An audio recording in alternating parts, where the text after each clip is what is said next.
క్రీస్తునందు ప్రియులరా, మీకు శుభములు వందనములు తెలియజేస్తున్నాను. అనుదిన ధ్యానమునకు స్వాగతం. నిర్గమకాండం 14వ అధ్యాయం ఈ దిన మన ధ్యానాంశంగా ఉంది. ఈ అధ్యాయంలోని ఒక 3 ప్రాముఖ్యమైన వచనాల్ని నేను చదివి ధ్యానించాలని ఇష్టపడుతున్నాను. మొట్టమొదటిగా నిర్గమకాండం 14వ అధ్యాయంలో 13, 14 వచనాలు. అందుకు మోషే, భయపడకుడి, యెహోవా మీకు నేడు కలగజేయు రక్షణను మీరు ఊరక నిలవబడి చూడుడి. మీరు నేడు చూచిన ఐగుప్తీయులను ఇక మీదట మరి ఎన్నడూను చూడరు. యెహోవా మీ పక్షమున యుద్ధము చేయును, మీరు ఊరకయే ఉండవలనని ప్రజలతో చెప్పెను. యెహోవా తాను చేసినటువంటి అద్భుతములను బట్టి, తీర్పులను బట్టి ఫరో ఇక దేవునికి లోబడి తన ఇజ్రాయేల్ ప్రజల్ని బయటికి పంపించిన తర్వాత ఫరో తన హృదయాన్ని మార్చుకొని, తన హృదయాన్ని కఠినపరుచుకొని తిరిగి ఇజ్రాయేలును తరిమి వాళ్ళను బంధించి వెనకకు తీసుకుని వచ్చి తిరిగి బానిసలుగా తన దేశంలో ఉంచాలన్న ఒక ఆశతో వారితో యుద్ధం చేయటానికి తనకున్నటువంటి సైన్యముతో, రథములతో వారిని తరుముతున్నాడు. ఇక్కడే ఎర్ర సముద్రాన్ని దాటేటువంటి అనుభవాన్ని కూడా మనం చూస్తాం. అయితే ఇజ్రాయెల్ ప్రజలు వెళ్తూ ఉండగా వెనక వైపు నుంచి ఫరో అతని సైన్యం తరుముతున్నారు. ఫరో సమీపిస్తూ ఉండగా ఇక ముందుకు వెళ్ళలేక మరి సముద్రము అడ్డుగా ఉంది. ఇప్పుడు ఫరో ఇంకా అంటే గతంలో అద్భుతాలు మోషే వెళ్ళి మాట్లాడిన తర్వాత ముందు శ్రమ కంటే ఇంకా శ్రమ పెరిగింది కదా. ఇప్పుడు ఇక్కడ యుద్ధం చేసి తీసుకెళ్తే ఇంకా కఠినంగా మా పరిస్థితి ఉంటుందేమో, అందుకే మేము ముందే చెప్పాం కదా, మేము ఐగుప్తులో ఉండడమే మంచిదని. ఇప్పుడు ప్రజలు కూడా మోషే మీద తిరగబడి మాట్లాడడం మొదలుపెట్టారు. ఆ సందర్భంలో ఆ భయము మధ్యలో దేవుడైన యెహోవా మోషే ద్వారా ప్రజలకు ఇస్తున్నటువంటి వాగ్దానం ఇది. The Lord will fight for your peace, for your salvation. మీ విడుదల, మీ విమోచన, మీ యొక్క నెమ్మది, శాంతి కొరకు దేవుడే మీ పక్షాన యుద్ధం చేస్తాడు. అయితే ఇక్కడ ఇజ్రాయేలు చేయబోయేటువంటి యుద్ధంలో వాళ్ళు తీసుకోవలసినటువంటి జాగ్రత్తలు అంటే స్టెప్స్ ఫర్ ద బ్యాటిల్ అంటున్నాను. ఏంటది?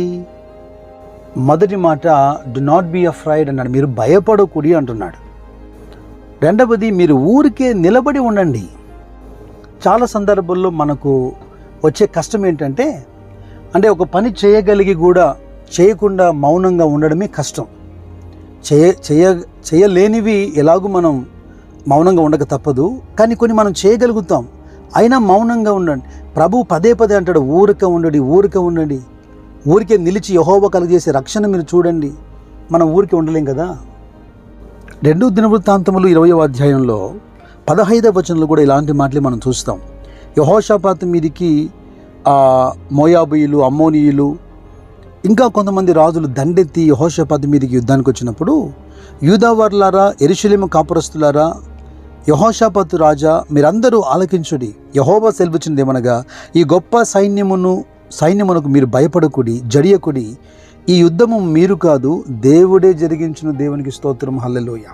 ఇక్కడ విశ్వసించడానికి కొన్ని మనల్ని బలహీనపరిచే కారణాలు ఏముంటాయంటే, శత్రువు సమీపానికి వస్తూ ఉంటాడు, శత్రువు మనకంటే బలంగా కనిపిస్తూ ఉంటాడు, రహస్యమందున్న దేవుడు మన కంటికి కనిపించడు, కానీ నెక్ ఆఫ్ ద మూమెంట్లో ఆ క్షణానికి ఆయన కలగజేసుకుంటాడు. అది విశ్వసించడం, నిరీక్షించడమే మన జీవితంలో చాలా కష్టతరం. యేసుక్రీస్తు యొక్క శిష్యులు ప్రయాణిస్తున్నటువంటి దోణి మీద గాలు తుఫానులు కొట్టి ఆ దోణిని ముంచివేస్తున్నప్పుడు ఇక 4వ జామున నెక్ ఆఫ్ ద మూమెంట్లో మునిగిపోతామేమో అనుకునే సమయానికి ప్రభువు రాలేదా? యుద్ధానికి సిద్ధం కమ్మంటాడు, యుద్ధానికి వెళ్ళమంటాడు, యుద్ధోపకరణములు ధరించమంటాడు, కానీ యుద్ధం మాత్రం మీరు చేయకూడదు. యుద్ధం యెహోవాదే. ఊరక నిలుచుండుడి, స్టాండ్ స్టిల్. కీర్తనకారుడు చూడండి 46వ అధ్యాయంలో 10-11 వచనాల్లో, ఊరకుండుడి, నేనే దేవుడిని తెలుసుకునండి, అన్యజనుల్లో నేను మహోన్నతుడను అగుదును, భూమి మీద నేను మహోన్నతుడు అగుదును, సైన్యములకు అధిపతికు యెహోవా మనకు తోడై ఉన్నాడు, యాకోబు యొక్క దేవుడు మనకు ఆశ్రయమై ఉన్నాడు. నా ప్రియ సహోదరి సహోదరులరా, ముందు వైపున సముద్రం, ఎర్ర మహాసముద్రం అడ్డుగా ఉంది. వెనక వైపున ఆ సముద్రము లాంటి బలమైనటువంటి సైన్యము వ్యక్తి ఫరో. ఎంత కఠినమైన వాడు మన పితరులకు తెలుసు. తరుముతున్నాడు ఇంకా రౌద్రంతో. అదేదో తెలుగులో పెద్దలు చెప్పే సామెత, ముందు నుయ్యి వెనక గొయ్యి అన్నట్టుగా వీరి పరిస్థితి. ఆ మోతాదులో సమస్య శ్రమ కలుగుతుంది అంటే మనం గమనించాలి, అదే స్థాయిలో దేవుడు తన అద్భుతాన్ని చేస్తాడు. ఇక ఈ పరిస్థితుల మధ్యలో మోసే ఏం చేయగలుగుతాడు? మోసే యెహోవాకు మొరపెడుతున్నాడు, ప్రార్థిస్తున్నాడు. అప్పుడు 14వ అధ్యాయం మీరు 15వ వాక్యం చూడండి. అంతలో యెహోవా మోషేతో, నీవేళ నాకు మొరపెట్టుచున్నావు, సాగిపోవుడి అని ఇజ్రాయేలుతో చెప్పుము. There is a season for everything అన్నట్టుగా కొన్ని సందర్భాల్లో మనం ప్రార్థన చేస్తూ ఉంటాం. విశ్వాసంతో ప్రార్థన చేయాలి, తప్పదు. కానీ కొన్ని సందర్భాల్లో అంటే చేయవలసినటువంటి క్రియ చేయకుండా అక్కడే మనం ప్రార్థన చేస్తూ ఉండడం ద్వారా కూడా ప్రతిఫలం ఉండదు. ఇప్పుడు వీరు సాగి ముందుకు దాటి వెళ్ళాలి. ప్రార్థన ఒకవేళ ఎంత సమయం చేసినా వాళ్ళు అక్కడే ఉండిపోతారు కదా. కనుక ఇది ప్రార్థించడానికి సమయం కాదు, ఇప్పుడు మీరు సాగిపోయేదానికి సమయం. ఇదిగో నీ చేతిలో ఉన్న కర్రను సముద్రం వైపు ఎత్తు, ఆ సముద్రాన్ని నేను రెండుగా చీల్చబోతున్నాను. నేను బలమైన గాలిని పంపి ఆరిన నేలను మీకు ఇవ్వబోతున్నాను. మీరు సాగిపోమ్మని చెప్తున్నాడు దేవుడు. ఎన్ని సందర్భాల్లో మనం ఆలోచించుంటాం, ఇక వెనక్కు తగ్గితే మంచిదని, వెనక్కి వెళ్ళిపోతే మంచిదని, ఈ సమస్యల్లో ఇక విత్డ్రా అయిపోతేనే మంచిదని, ఇక మన వల్ల కాదు నిలబడలేము అని. నిజంగా మనసు పెట్టి ఆలోచించండి, ఇంత గొప్ప శ్రమలు మన జీవితంలో అనుమతించబడ్డాయా? ఇంత పెద్ద పోరాటం మన జీవితంలో అనుమతించబడిందా? వాటిలోనే దేవుడి కార్యాలు చేశాడు అంటే దాని అర్థం ఏంటంటే సునాయాసంగా మన జీవితంలో అదే కార్యాలు ఆయన చేయగలడు. నిజముగా ఇటువంటి సమస్యల మధ్యలో ఆయన మీద విశ్వాసంతో మనము నిలబడితే no more enemy, no more enemy. ఇక శత్రువు మనకు కనపడడు. ఇప్పుడు కంటికి కనిపించి వేధిస్తున్న అది రోగమా, వ్యసనమా, అలవాట, ఆచారమా, సాంప్రదాయమా, నిన్ను పట్టి పీడిస్తున్న సమస్య, ఆర్థికపరమైన ఏదైనా ఆ శత్రువు ఇక మీదట కనపడడు. విశ్వసించాలి. దేవుడైన యెహోవా మోషేకు చెప్పినట్టే మోసే సముద్రం వైపు తన చేయి చాపగా యెహోవా ఆ రాత్రి అంతయు బలమైన తూర్పు గాలి చేత సముద్రమును తొలగించి దాన్ని ఆరిన నేలగా చేశాడు. ఎంత గొప్ప అద్భుతం అండి.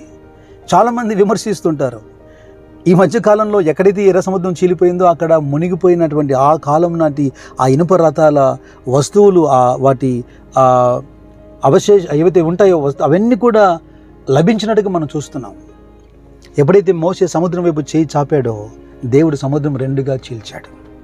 అందుకే కీర్తనకారుడు అంటాడు, ఆయన మోషేకు తన మార్గమును చూపించెను. మార్గము లేని చోట మార్గమును కలగజేసేవాడు, మార్గము లేని చోట మార్గమును చూపించేవాడు. సముద్రం లాంటి సమస్యలతో సతమతమవుతున్నావా? ఇదిగో ఈ వాక్యమును బట్టి బలపరచబడిన దేవుడు తప్పక అందులోనే నీకు మార్గమును చూపించగలడు. కానీ ఇక్కడ బాగా నవ్వొచ్చే అంశం ఏంటంటే, అద్భుతం దేవుని బిడ్డల సొంతం కదా. ఆ సముద్రం చీలిపోయినప్పుడు అందులో నుంచి ఇజ్రాయెల్ ప్రజలు దాటి వెళ్ళారు. కానీ ఫరో సైన్యం చూడండి, ఆ రథాలు చూడండి, వారు కూడా వేగంగా సముద్రం దాటి వీళ్ళని చేరాలని మధ్యలో ఆ సముద్రంలో వాళ్ళు కూడా దిగడం ఎంత ఆశ్చర్యం. కానీ దేవుడు చూస్తూ ఊరుకున్నాడా? వాటి రథముల చక్రాలు ఊడిపోయినట్లుగా దేవుడు చేశాడు. వాడు తన రథాన్ని తోలడం బరువైపోయింది, నడి సముద్రంలో వాడిని ముంచివేశాడు నా దేవుడు. ఎప్పుడైతే ఈ విషయాలు కల్లారా చూశారు అగిప్తీయులు, ఈ నిర్గమకాండం 14వ అధ్యాయంలో 3వ నేను చెప్పిన వచనాల్లో ప్రాముఖ్యమైన వచనం 25వ వచనం ఏంటంటే, వారి రథచక్రములు ఊడిపడినట్లు చేయగా వారు బహు కష్టపడి తోలుచుండిరి. అప్పుడు ఐగుప్తీయులు ఇజ్రాయేల్ ఎదుటి నుండి పారిపోదము రండి, యెహోవా వారి పక్షమున మనతో యుద్ధము చేయుచున్నాడని చెప్పుకొనిరి. మన పక్షాన దేవుడు యుద్ధం చేస్తున్నది మనము గుర్తించక ముందే శత్రువు కూడా గుర్తుపడుతున్నాడు. ఇది సాధారణమైన విషయం కాదు. దేవుడే వారి పక్షాన మనతో యుద్ధం చేస్తున్నాడు. ఇక మనం ఆయన తట్టుకోలేం, మనం పారిపోదాము రండి అంటున్నాడు.